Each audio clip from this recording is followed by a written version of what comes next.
The daily encounter.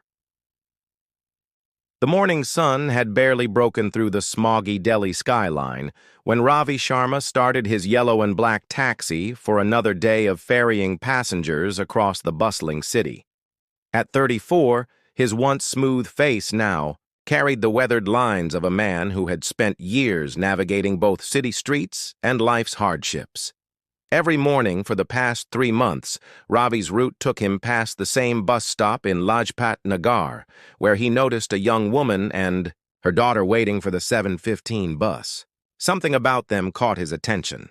Perhaps the way the mother always ensured her daughter's school uniform was impeccably pressed despite its visible age, or how she patiently helped the child review flashcards while they waited. Today, as his taxi crawled through the morning traffic, Ravi noticed them again. The woman, slender, with intelligent eyes and a quiet dignity, wore a simple cotton salwar kameez.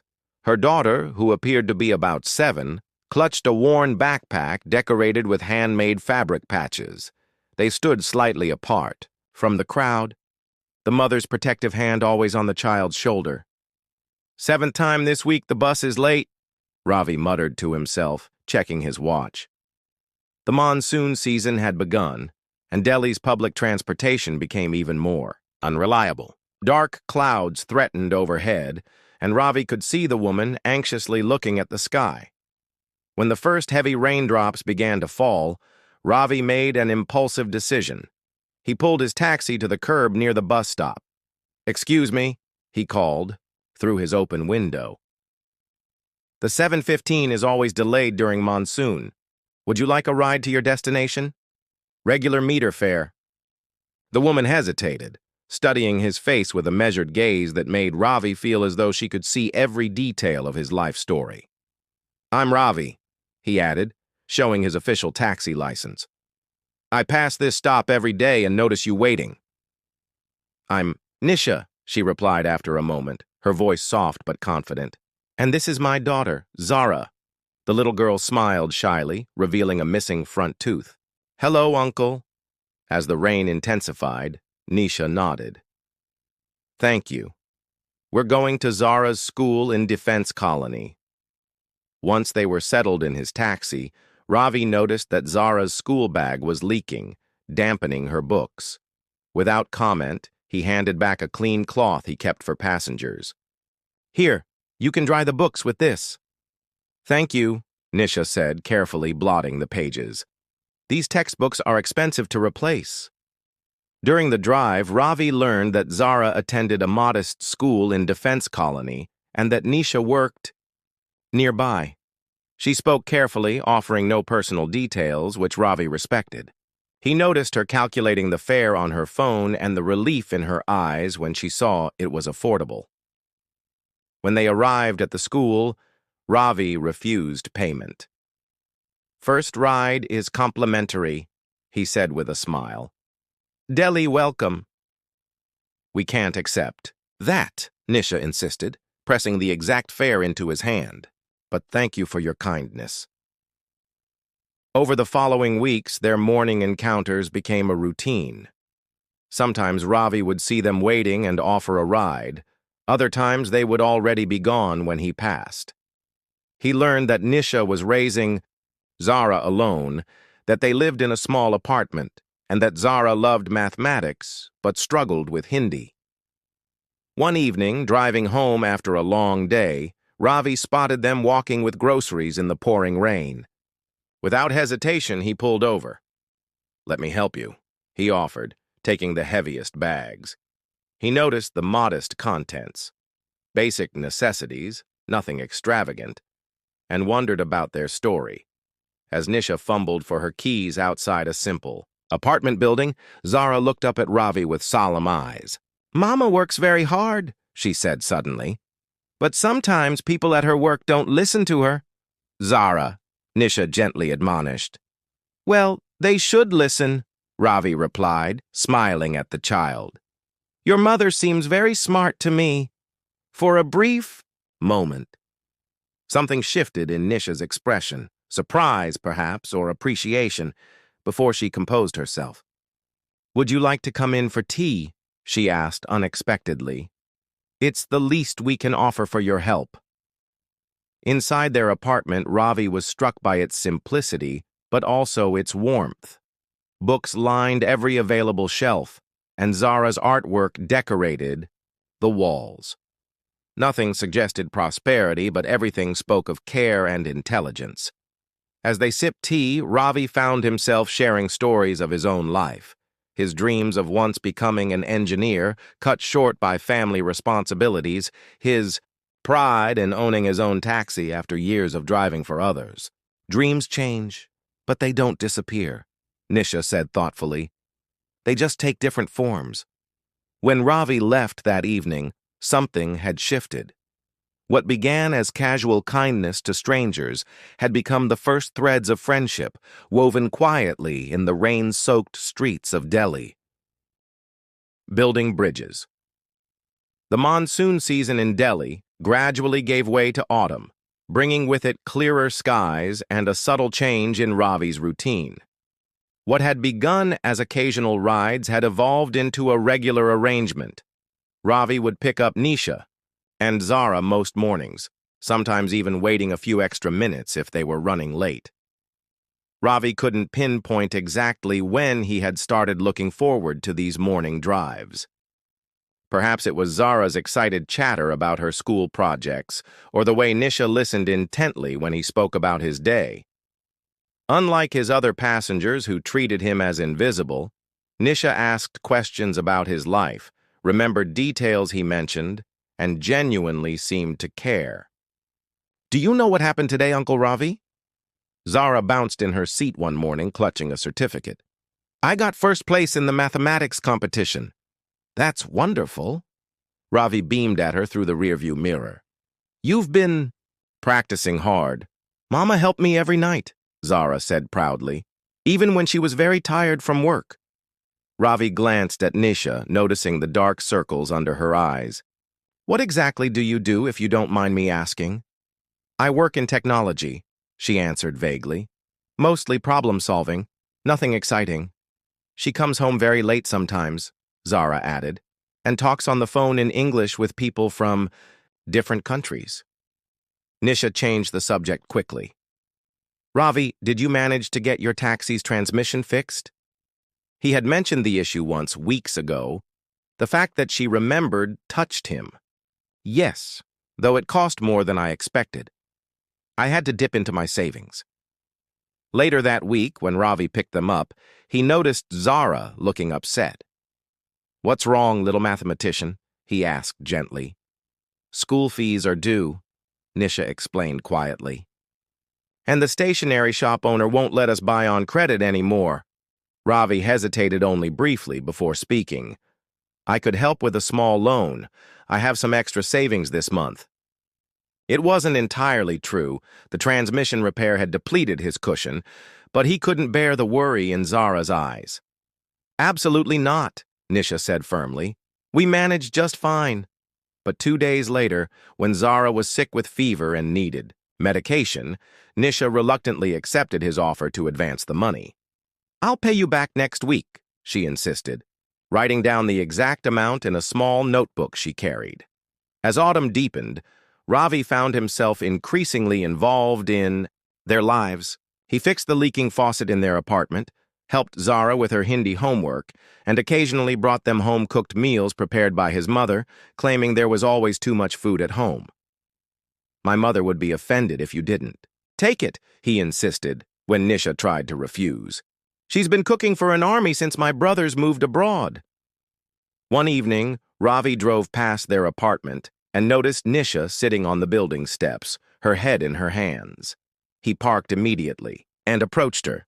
"What's wrong?" he asked, sitting beside her.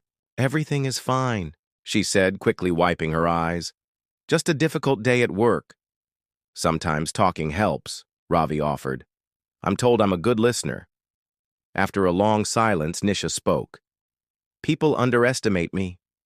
They see what they want to see, not who I am or what I'm capable of." Ravi nodded. "I understand that feeling.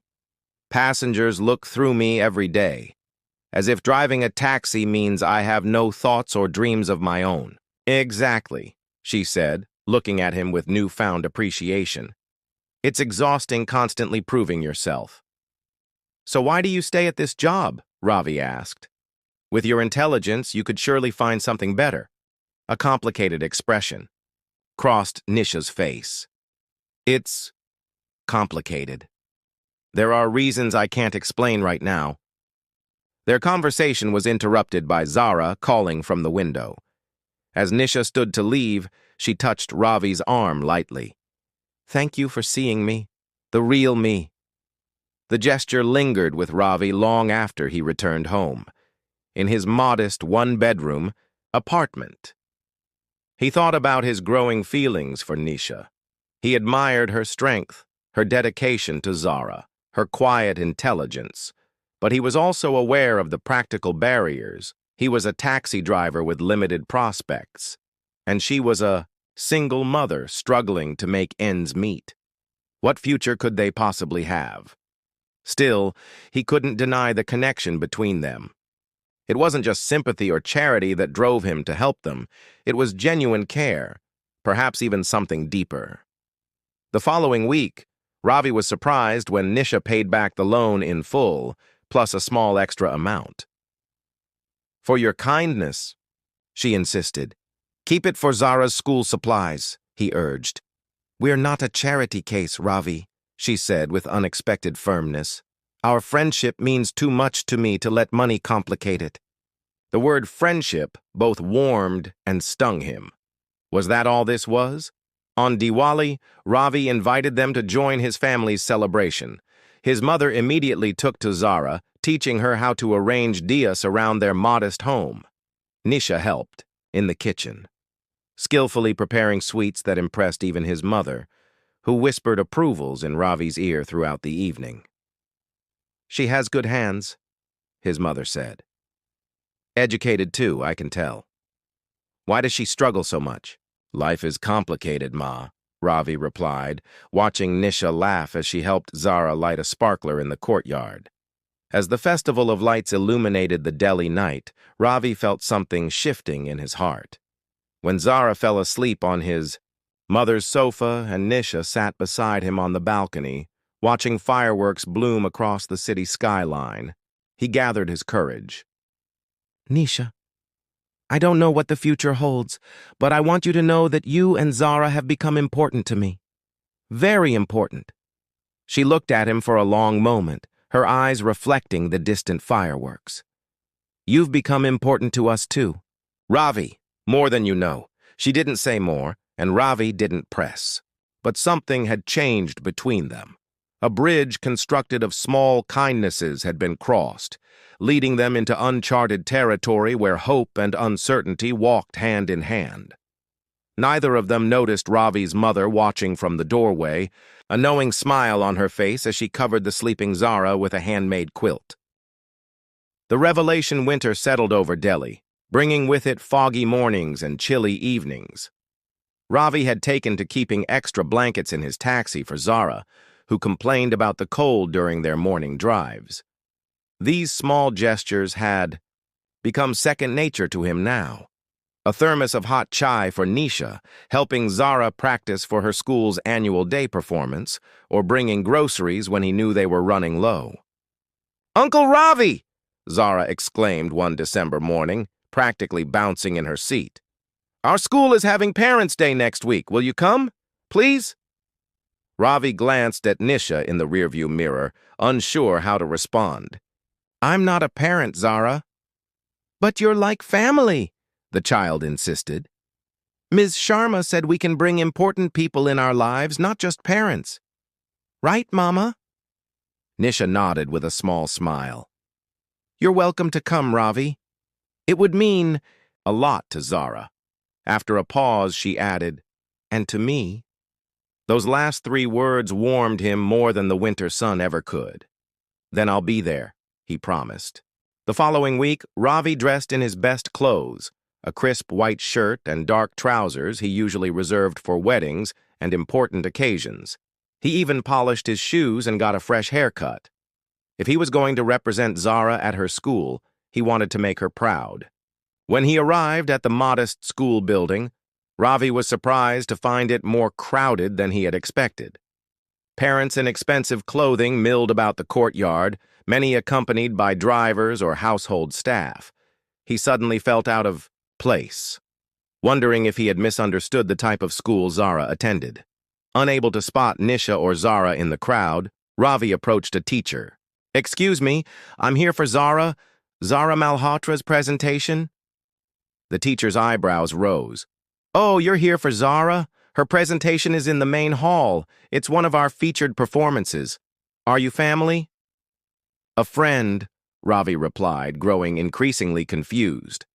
The teacher led him to a large auditorium where rows of chairs faced a stage. "You can sit in the reserved section at the front," she said, pointing to seats marked with reserved signs. "Ms. Malhotra mentioned she was expecting someone." Before Ravi could explain that there must be some mistake, the teacher had disappeared into the crowd. Hesitantly, he made his way to the front rows, feeling conspicuous and underdressed despite his best clothes. Just as he was about to take a seat, a familiar voice called out, "Ravi, you made it!" He turned to see Zara running toward him, but she wasn't wearing the simple uniform he was accustomed to seeing. Instead, she was dressed in an elaborate costume, clearly for her performance, but made of materials that even Ravi could tell were expensive. Behind her walked Nisha, but a Nisha he barely recognized. Gone were the simple cotton salwar kameez and the worn sandals. This Nisha wore an elegant silk sari in deep burgundy with subtle gold jewelry that caught the light. Her hair, usually, pulled back in a practical bun, was styled in loose waves that framed her face. But most striking was her demeanor. She walked with the confident air of someone accustomed to commanding attention. "I'm so glad you could come," she said warmly, embracing him briefly. The subtle scent of her perfume, something expensive, he was certain, momentarily overwhelmed him. "Nisha," he managed, his confusion evident. Before she could respond, a distinguished-looking older man approached them.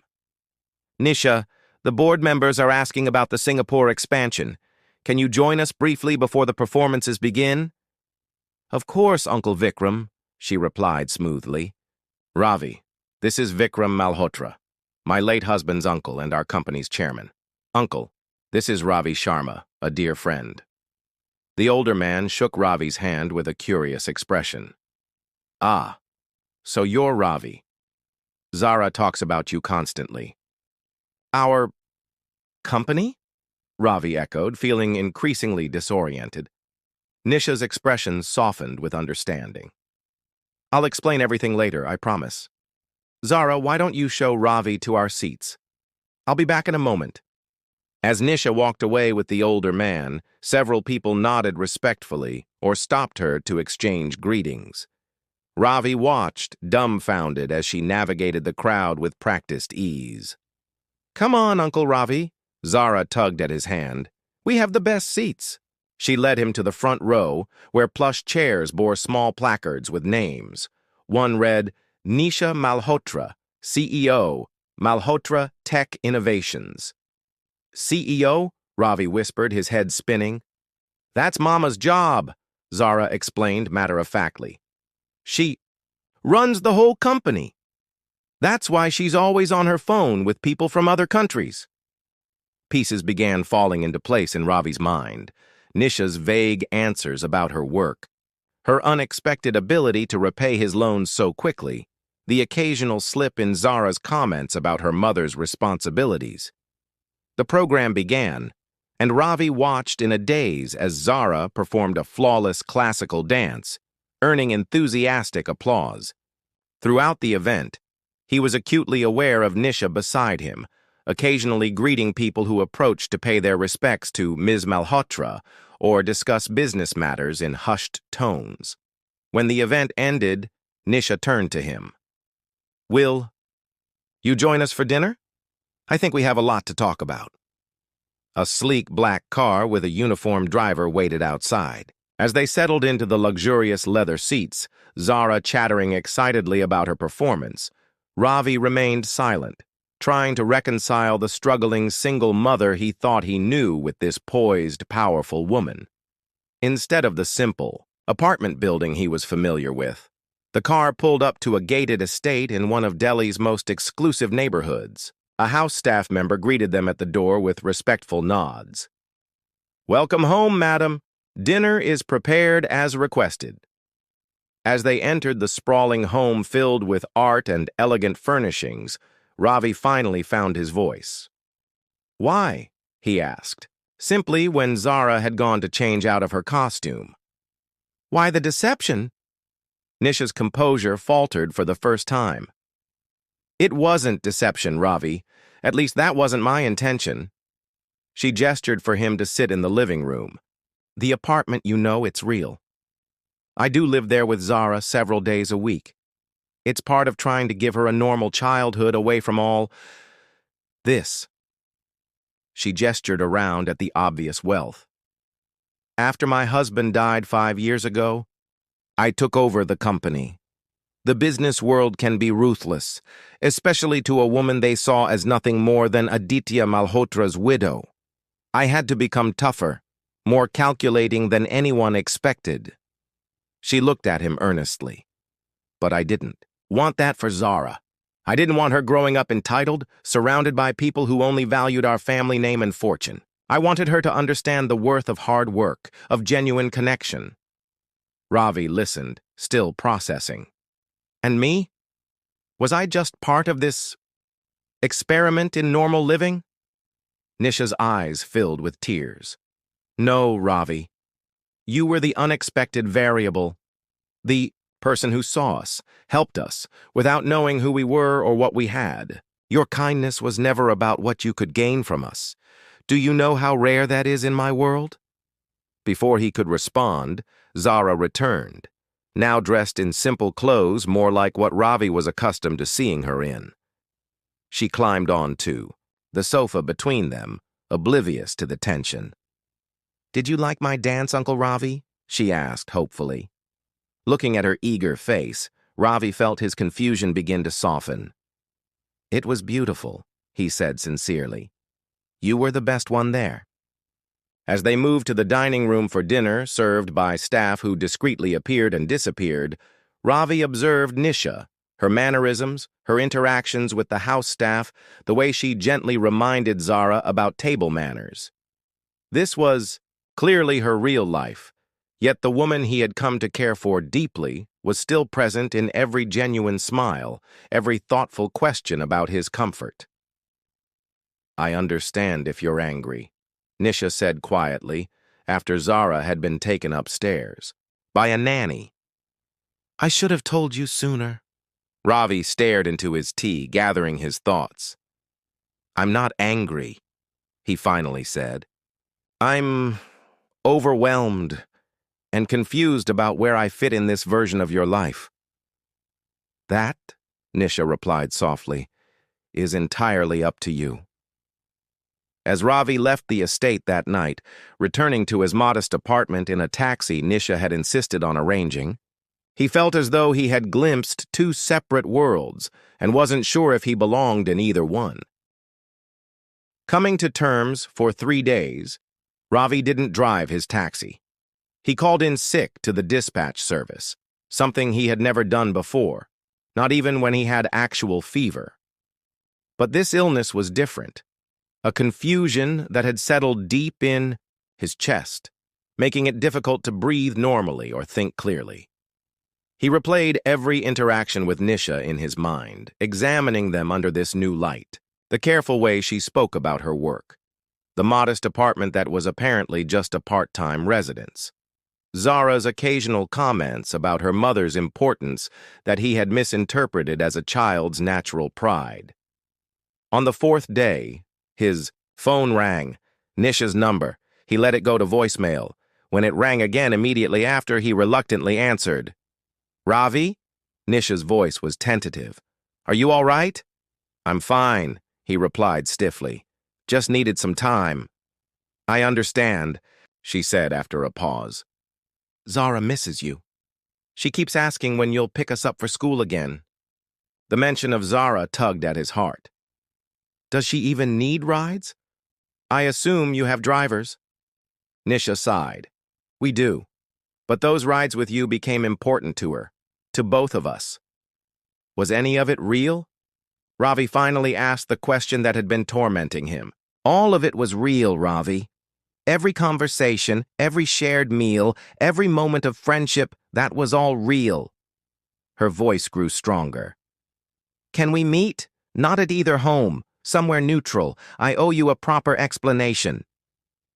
They agreed to meet. At a small tea shop near India Gate. Public enough to be comfortable, but quiet enough for conversation. When Ravi arrived, he was relieved to see Nisha dressed simply in jeans and a kurta, her hair pulled back in its usual practical style. No driver waited outside. She had come alone by auto rickshaw. They sat in silence for a few minutes after ordering chai, neither knowing how to begin. My husband died when Zara was 2, Nisha finally said, staring into her teacup. Car accident. One moment I was a wife and mother, focused on raising our daughter while Aditya ran the company his grandfather had founded. The next I was a widow and the unexpected heir to a technology empire I barely understood. She looked up at him. The board wanted to buy me out. They saw me as nothing more than Aditya's grieving wife who should take the money and disappear. But the company was Zara's birthright, and I refused to let them take it. So you took over, Ravi said, beginning to understand. I went back to school, studied business management while learning the company from the ground up, worked twice as hard as anyone else to prove I wasn't just a figurehead. Pride flashed, briefly in her eyes. 5 years later, our stock has tripled and we've expanded into 3 new countries. That's impressive, Ravi acknowledged. But the cost was high, she continued, her voice softening.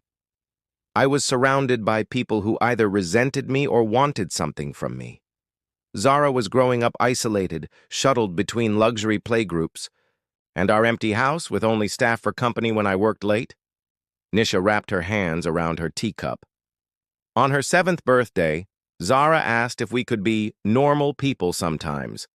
Just her and me, without the staff and drivers and security. It was her only wish. So you got the apartment, Ravi said, pieces falling into place. Yes. 3 days a week, we live simply. I take public transport. We cook our own meals. Zara does chores. It started as an experiment in humility for her, but it became something more for me, a sanctuary where I could just be Nisha. Not Madam CEO or Mrs. Malhotra. And then I came along, Ravi said quietly. You were never part of the plan, she admitted with a small smile. Just a kind taxi driver who offered us a ride in the rain. But then you became... She hesitated. Important. Why didn't you tell me the truth once we became friends? Nisha's eyes clouded. At first, because I didn't know you. Then, because I was afraid of losing the one relationship in my life based on who I am, not what I have. She reached across the table, not quite touching his hand. For the first time in years, someone was seeing me, just me, and I couldn't bear to change that. Ravi sat back, processing her words. I don't know where this leaves us, Nisha. I'm still just a taxi driver. You run a multinational company. Our worlds couldn't be more different. The Nisha you know, the one who struggles with leaky faucets and helps her daughter with homework and enjoys your mother's cooking, that's still me, she insisted. The CEO is also me. Both are real. Their conversation was interrupted by Ravi's phone ringing. It was his mother sounding worried. Beta, where are you? There's a fancy car outside our house. A little girl is asking for you, says her name is Zara? Ravi's eyes widened. I'll be right there, Ma. He hung up and looked at Nisha. Zara is at my house? Nisha appeared equally surprised. She was with my sister this afternoon. I had no idea. She checked her phone to find several missed calls. We should go. They shared an auto rickshaw to Ravi's modest family home in Old Delhi, neither speaking during the journey. When they arrived, they found Zara sitting at the kitchen table with Ravi's mother, helping to roll out chapati dough. "Uncle Ravi," she exclaimed when she saw him, "I told Daddy about the special way you taught me to make round chapatis." "Daddy?" Ravi questioned, noting that Zara had already adopted the term for grandmother. His mother beamed. "Such a clever child, and so polite. She says you've been missing because you're upset with her mother." She gave Nisha an appraising look. "This must be the famous Nisha." Nisha stepped forward, clearly uncertain of her reception. "I'm sorry for any trouble, Mrs. Sharma. Zara shouldn't have come here without permission." "Nonsense." The child was worried. Ravi's mother wiped her hands on her apron. She explained everything, very articulate for her age. "Everything?" Nisha asked weakly. "That you're a big businesswoman who pretends to be poor sometimes to teach her values," Mrs. Sharma said matter-of-factly, "and that my son is too proud to understand why." Ravi felt his face grow hot. "Ma, it's complicated." "Is it?" his mother interrupted. "This girl says you make her mother happy. This woman looks at you the way I used to look at your father. The rest is just details." She turned to Nisha. "Now, will you stay for dinner? I want to hear about this company of yours." Later, after a surprisingly comfortable meal where Mrs. Sharma treated Nisha no differently than before, they stood outside by Nisha's car that had brought Zara. The driver had discreetly moved down the street, giving them privacy. "I'm sorry about Zara's impromptu visit," Nisha said. "She's never done anything like this before." "She's determined," Ravi acknowledged. "Like her mother." Nisha smiled faintly. "Ravi, I don't expect you to understand everything or forgive the omission immediately. But I hope you can see that the connection between us, whatever it is, it's real. It's based on something true, even if the circumstances weren't what you thought." Looking at her in the glow of the streetlight, Ravi saw both versions of Nisha, the powerful CEO and the caring mother, and realized they weren't separate people at all, just different facets of a woman he had come to admire deeply. "I need time," he said honestly. "But I don't want to lose what we have, whatever it is." Nisha nodded, relief visible in her eyes. "Take all the time you need. We'll be waiting, at the bus stop, at the apartment, wherever you want to find us." As her car disappeared down the narrow street, Ravi's mother joined him outside. "That woman has faced more than you know," she said wisely. "To lose a husband so young, to fight for her child's future in a man's world, she needs someone who sees her, not her bank balance." "When did you get so philosophical, Ma?" Ravi asked, smiling, despite himself. "When my son started bringing home women who owned companies," she retorted, patting his cheek affectionately. "Life is too short for pride, Beta. Your father taught me that." That night, Ravi sat on his rooftop, looking out at the Delhi skyline, where gleaming high-rises stood alongside ancient monuments. Perhaps people weren't so different, containing multitudes, showing different faces in different contexts, yet still fundamentally themselves at the core. Tomorrow, he decided, he would drive his taxi past the bus stop again, and this time he would see Nisha, all of her, with clearer eyes. True wealth. The morning air carried a hint of spring as Ravi guided his taxi through Delhi's awakening streets. It had been 2 weeks since the revelation at Zara's school, 2 weeks of careful recalibration in his mind. He had resumed his normal routes, but had deliberately avoided the Lajpat Nagar bus stop during Nisha and Zara's usual waiting time. Today was different. Today, he deliberately timed his arrival for 7:10 a.m. As he rounded the corner, his heart quickened. There they stood, Nisha in a simple salwar kameez, Zara beside her with her patched backpack.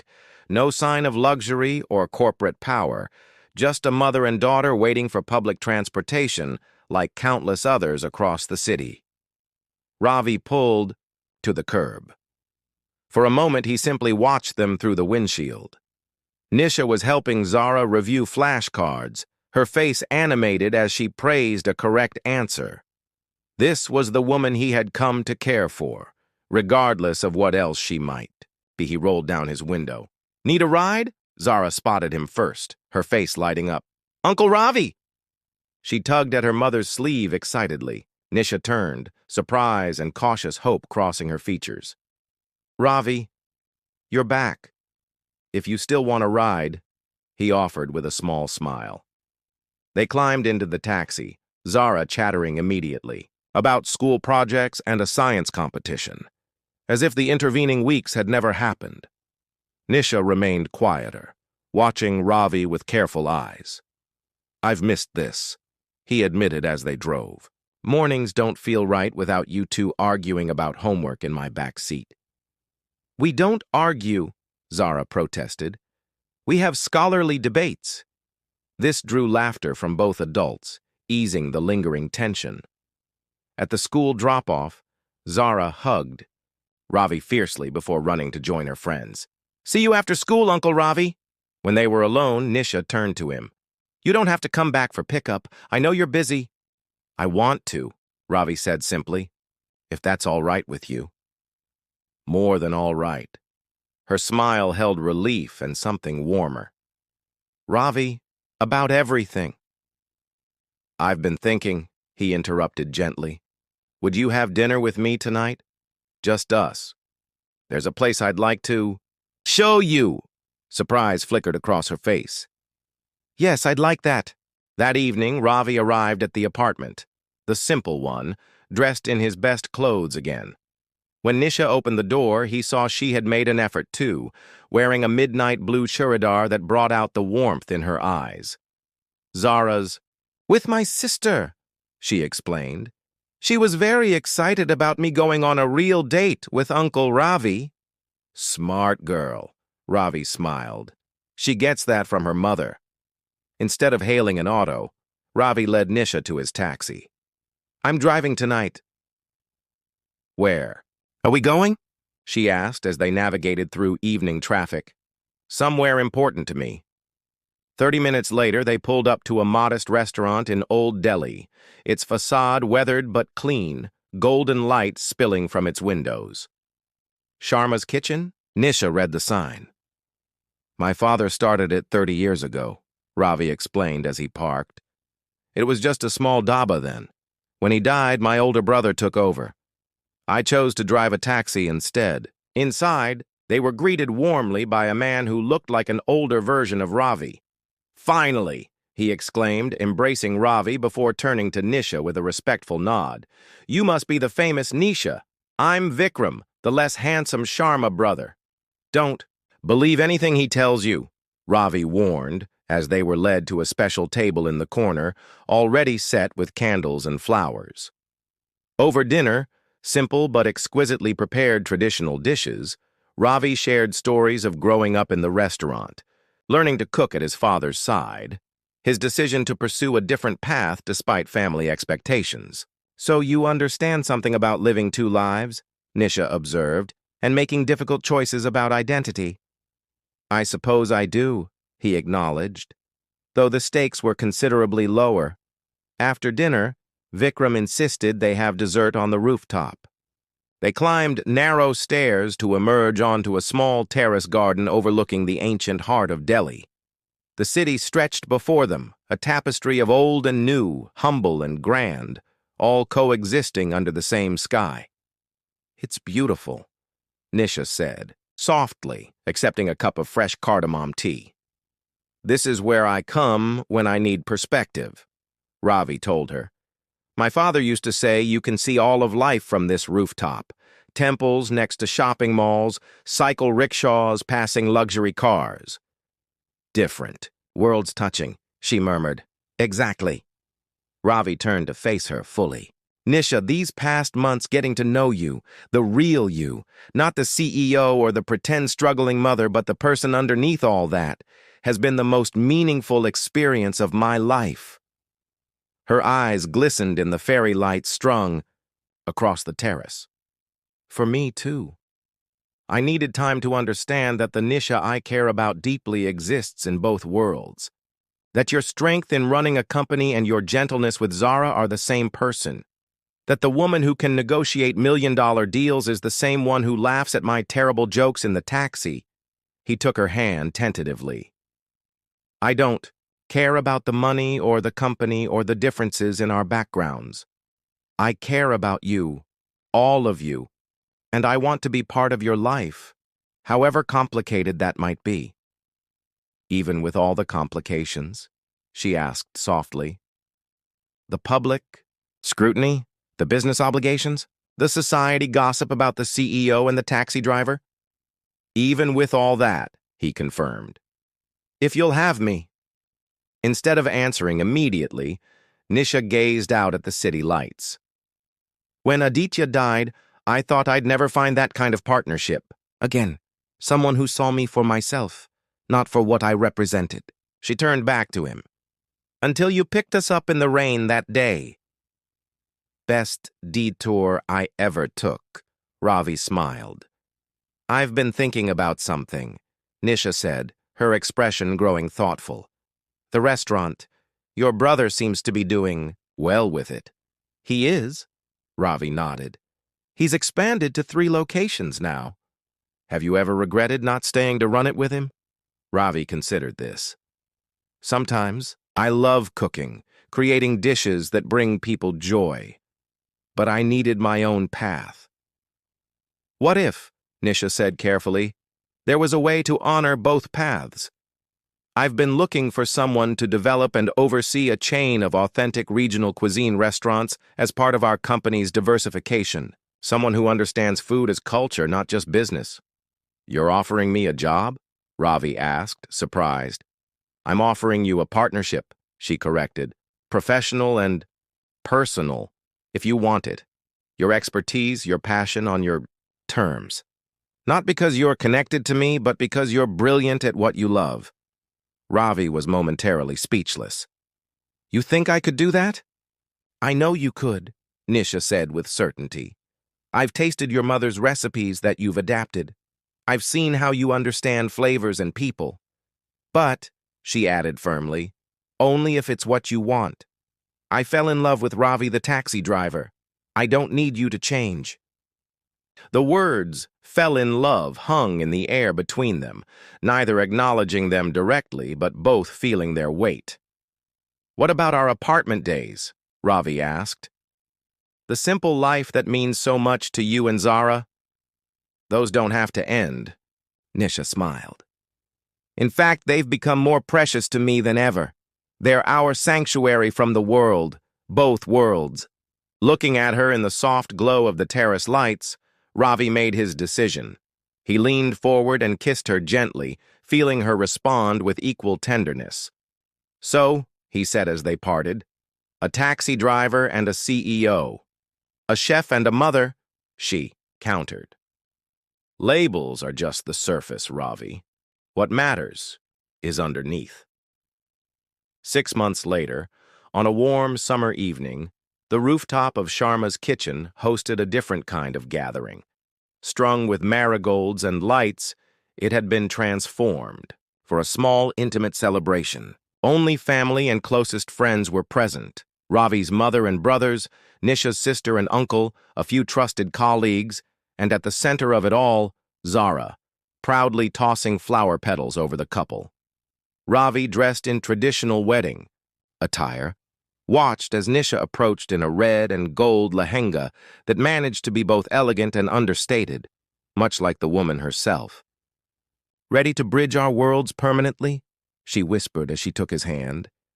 They were never really separate, he replied. Just different rooms in the same house. As the priest began the ceremony, Zara slipped between them, holding both their hands. Now we're a real family, she declared with childish certainty. Looking at them, this unexpected family he had found through a simple act of kindness on a rainy day, Ravi understood the truth that had been revealing itself all along.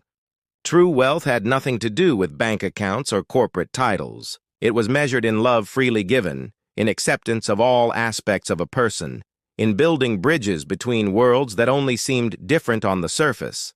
As the sacred fire illuminated their faces and Delhi spread out below them in all its contradictory splendor, Ravi knew they had found something rare and precious.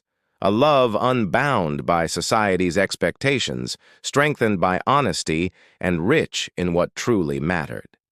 The greatest fortune, he whispered to Nisha as they completed. Their 7 circles around the sacred fire, is standing right here. And in her eyes, he saw she understood perfectly. They had both been searching, she for someone who saw beyond her wealth, he for purpose beyond his daily roots. And in finding each other, they had discovered that genuine connection was the most valuable currency of all.